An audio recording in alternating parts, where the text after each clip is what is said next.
अस्सलाम वालेकुम, welcome back to my channel. आज मैं आप सबके साथ फ्रूट चाट की रेसिपी शेयर करूंगी। ये फ्रूट चाट बहुत ही ज़्यादा मज़े की बनती है और बनाने में बहुत ही ज़्यादा आसान है। चलें जल्दी से रेसिपी को स्टार्ट करते हैं। इफ्तारी में हर किसी के घर में फ्रूट चाट बनती है। आप इस रेसिपी के साथ एक बार लाजमी ट्राई कीजिएगा और मेरे साथ अपना फीडबैक कमेंट्स में ज़रूर शेयर कीजिएगा। फ्रूट चाट बनाने के लिए हम सबसे पहले फ्रूट्स को कट करेंगे। जो भी सीजनल फ्रूट्स आपके पास अवेलेबल हों तो आप उनसे फ्रूट चाट बना सकते हैं। मैं ज़्यादा क्वांटिटी में फ्रूट चाट बना रही हूँ, तकरीबन 20 लोगों के लिए। अगर आप कम लोगों के लिए बना रहे हैं तो आप अपने हिसाब से फ्रूट कम डाल सकते हैं। सारे फ्रूट्स को हमने छोटे छोटे पीसेस में कट करना है। मेरे पास जो भी फ्रूट्स अवेलेबल है मैं उनका यूज़ कर रही हूँ। अगर आपके पास और बहुत सारे फ्रूट्स अवेलेबल हों तो आप वो भी यूज़ कर सकते हैं। फ्रूट चाट बनाने में जो सबसे मेन चीज़ है वो चटनी है, इमली और आलू बुखारे की चटनी। ये चटनी बहुत ही ज़्यादा मज़े की बनती है। उसकी रेसिपी मैं आपको लास्ट में शेयर करूँगी। अगर आप मेरे इस चैनल पर न्यू हैं तो चैनल को ज़रूर सब्सक्राइब करें इस तरह की और बहुत सारी न्यू रेसिपीज़ देखने के लिए। सारे फ्रूट्स को मैंने कट कर लिया है। चलिए अब फ्रूट चाट बनाना स्टार्ट करते हैं। सारे फ्रूट्स अब मैं इस मिक्सिंग बाउल में डाल दूँगी। फ्रूट्स में मैंने खरबूजा लिया है, एप्पल लिए हैं, अमरूद लिए हैं, चीकू लिए हैं, ऑरेंजेस लिए हैं, बनाना लिया है। मेरे पास यही फ्रूट्स अवेलेबल थे। अगर आपके पास और भी फ्रूट्स अवेलेबल हों तो आप वो भी ऐड कर सकते हैं। अब मैं इसमें 1 कप बॉइल्ड चने डालूंगी। ये मैंने 10 खजूर लिए थे जिसके सीड मैंने अलग कर लिए हैं और इसको बारीक कट कर लिया है। अब इन सारी चीज़ों को हमने अच्छे से मिक्स कर लेना है। अब हम इस फ्रूट चाट में अपना मेन इंग्रेडिएंट डालेंगे जो कि इमली और आलू बुखारे की चटनी है। ये मैंने 1 कप इमली और आलू बुखारे की चटनी ली है। अब मैं इसको अच्छी तरह से मिक्स करूंगी। चटनी को आपने एकदम ही बहुत ज़्यादा नहीं डालना, थोड़ी थोड़ी करके आपने डालनी है। मुझे चटनी कम लग रही है तो मैं इसमें 1 और कप चटनी डालूंगी और इसको अच्छी तरह से मिक्स कर लूँगी। हमारी फ्रूट चाट बनकर बिल्कुल रेडी हो गई है। आपने इस रेसिपी को एक बार लाजमी ट्राई करना है।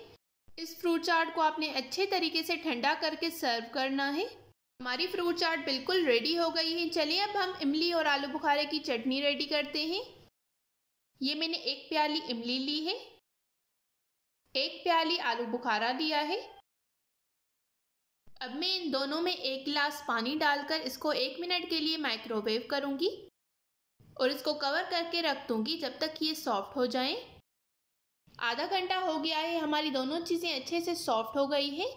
अब आलू बुखारे को मैं अच्छी तरह से प्रेस करके इसमें से ये गुठली निकाल दूंगी और फिर इसे जूसर जग में डालकर अच्छे से ब्लेंड कर दूंगी जिससे इसका स्मूथ पेस्ट बन जाएगा।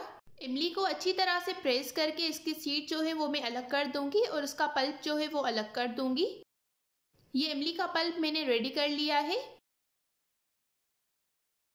ये आलू बुखारे का पल्प मैंने अच्छे से ब्लेंड कर लिया है। अब मैं इसमें 2 गिलास के करीब पानी डालूंगी। अब मैं इसमें अपने सारे मसाले डालूंगी। ये मैंने ½ टी स्पून नमक डाला है, ½ टी स्पून काला नमक, ½ टी स्पून कुटी हुई लाल मिर्च, ½ टी स्पून लाल मिर्च का पाउडर, ½ टी स्पून कुटा हुआ ज़ीरा, 1 teaspoon chaat masala powder, 1/4 teaspoon टाटरी सिट्रिक एसिड, 1/4 टीस्पून अदरक पाउडर, 3/4 कप शुगर।